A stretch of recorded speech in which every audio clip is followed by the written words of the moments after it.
Okay, I'm gonna make some. I'm not sure where I'm going with this, but I'm making some kind of soup.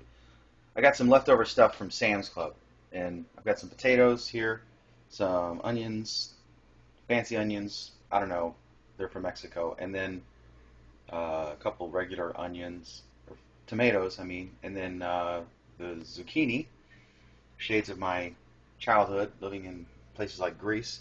I got some corn, some tomato soup. I'm going to try almond milk instead of water for the tomato soup. That's going to be the soup base. And then earth balance, I'm going to saute this stuff. And then I got some salt, pepper, oregano, red pepper, and some garlic powder. I may throw some garlic in instead. But anyway, that's where we are thus far.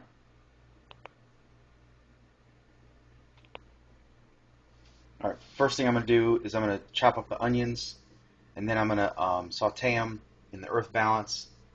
While I'm doing that, I'm going to get my potatoes cut up and my zucchini, and then put those in. And while those are going, I'm going to wait a little bit, add the tomatoes, and see how it goes. All right, I just put my put the fan off here. I just put my onions in there. I got them. I did a Japanese cut to dice them easy. And then I got, if I didn't have to hold the thing, I could show you. But anyway, I got my spuds. I'm going to dice these up, and I'm going to add them to my onions next. So here we go. All right, I've got my, inside here, I've got my onions, I've got my potatoes, and they're sauteing nicely. They're sticking a little bit because I've been neglecting them while I'm cutting the other stuff. Really, ideally, you should have everything ready when you're frying stuff so that you don't have delays. And especially if you're doing a Chinese stir fry or something like that, which you wouldn't add a bunch of starch like this to. But anyway, we've got my zucchini's going in next. I just sliced it long ways, and now I'm going to just dice it up and put it in there. Then I'm going to add it to this mix. Probably start putting some spices in here pretty soon. I'm definitely going to put some garlic and some. I'm still undecided if I'm going to use garlic, real garlic, or garlic powder. Frankly, I think garlic powder gives you a better spread of flavor instead of just little chunks of garlic throughout. And I don't have a date tonight, so I can eat garlic, I suppose. So now I'm gonna leave that alone for a sec while I slice up my little zucchinis here. These are great raw, by the way. When you're trying, a lot of people have never tried them raw, and I hadn't until I went to a wedding, and they had them on a buffet dish with some other raw veggies and dip, and they're really good. So anyway, we're going to pause for a moment, and I'm going to cut my zucchini. Now I've added the zucchini, and I think I'm going to go ahead and I'm going to add some spices here. I'm going to put some, some crushed red pepper. A little bit of that in there. I'm going to put some garlic powder. It's really going to drive the neighbors crazy. I'm going to put a little oregano. And I'm going to put some salt and pepper, but I can't hold the thing while I do that, so we'll take a little pause here. And I'm going to stir again, because it does seem to be sticking. I'm using earth balance, and I'm not sure if that is the reason why it's sticking, or if it's that I'm neglecting it. I'm using this stuff, which says you can saute, but I think if I were using olive oil, I wouldn't have as many issues there. So I'm going to stir a little bit, and put some salt and pepper in here, and I'll be right back. All right, we're going to do an update here. So far, I have my potatoes, my onions. I used earth balance. You see, if you look at the bottom there, it's brown, and it's a good little layer there of burn on probably that earth balance stuff, and with a combination of the starch from the potatoes, I'm speculating. And I've got my spices here. I've got oregano, crushed red pepper, garlic powder, salt, pepper, and it smells good. Obviously, it smells good, and the potatoes aren't done yet. Everything else is, getting there, but that's okay. The potatoes, I'm not trying to cook completely. I'm just trying to brown them a little bit, and then I'm gonna, because this is gonna be a soup, of course. Now I may not add my corn. I'm not sure, but that looks like it would be good there. But I'm not sure if I have room, because I've got this saucepan, and I'm gonna add this tomato soup, and I'm gonna use almond breeze instead of the water for the tomato soup, and then I may add some extra almond breeze or water to allow for some boiling. The next thing I'm going to add is these tomatoes. I sliced them, like they're pretty small, like this, and so I'm going to add them toward the end of the stirring process here because I really don't want to destroy them and make them into some sort of tomato mush. So I'm just going to kind of put them in there and stir it around a little bit, coat them and everything, and then we'll see. This would have been interesting to have roasted these in the oven first and then put them into a soup. Another thing is to do that or this and then run it through some kind of, I guess, consomme or whatever, I don't know what you call it, thing to make them into a liquid. So anyway, I'm going to add the tomatoes next. Then I'm going to add the tomato soup with the almond breeze. So let's try that. Okay, now I've added my tomato mixture to the zucchini and the onion and the potatoes and the spices. And I'm going to stir a little bit because I don't want to break up these tomatoes, as I said. Next, I'm going to add the tomato soup. This would almost make really good hash browns at this point. So I'm going to add some tomato soup. This is the concentrated kind. And then, as I said, I'm going to put the almond milk in instead of the water. There you go. And then before I stir it, I'm going to add the almond milk because I don't want this stuff to stick to an already precarious situation at the bottom of the pan. You always want to... This was all clean when I started here. Let's see here.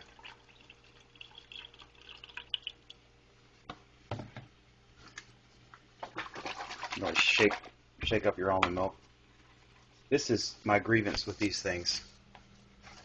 Impossible to open. Let's see if I can get it. Alright, I got it. Only because my BlackBerry's taping this here. Alright, and then we'll go here. I like to put a little bit in and then I'm trying to get all the stuff out so we don't waste anything.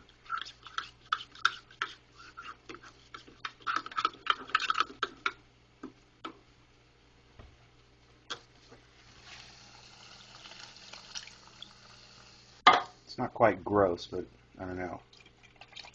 And again, I'm going to put a little extra. I see, because this is going to be on the oven for a little while, try to get some more of this. I love this tomato concentrate. Alright, here we go. And that, I think it might be able to handle my corn, but that might overpower it because you're talking a 15-ounce can of corn. If I had a smaller can. Also, there's barely any, I don't know if there's enough liquid. But I think the corn will be so good in there. So I'm going to go ahead and put it in, I think. Alright. Leave that alone. And I'm going to open my can of corn and be back. I'm going to put this is Fiesta corn. It's whole kernel. Sweet corn seasoned with red and green peppers. Let's see what else is in here. Corn water, red and salt for flavor. Alright, I'm going to go ahead and put... Normally I strain this stuff, but I'm going to go ahead and just put the whole thing in there. Because I'm going to probably have to add some water anyway. And this water is already seasoned with some of these nice veggies. Got that pretty well. Give it a good stir. So I'll probably bring this up to... it's looking kind of funky. This may be a disaster. I don't know yet. I'll have to see. It's got some kind of weird layer on top. That might be the earth balance. I don't know. But anyway, that is the beginning of my creamy tomato soup. And I'm going to let it come to a boil and then simmer for at least 20 minutes or so, during which time it will reduce some and get a little thicker, and then we'll be able to tell what kind of flavor we got going in here. Wouldn't a basil leaf on top be cool once it's served? Unfortunately, I have none, and I'm not going to Kroger for a YouTube video that I am filming on my BlackBerry. So anyway, we'll be back. Okay, obviously this is boiling now. A nice rapid boil, and stuff's not sticking, except the kind of film that I have from before. So I'm going to reduce this heat to low and let it simmer for 20 minutes and check back in. We'll see how it goes.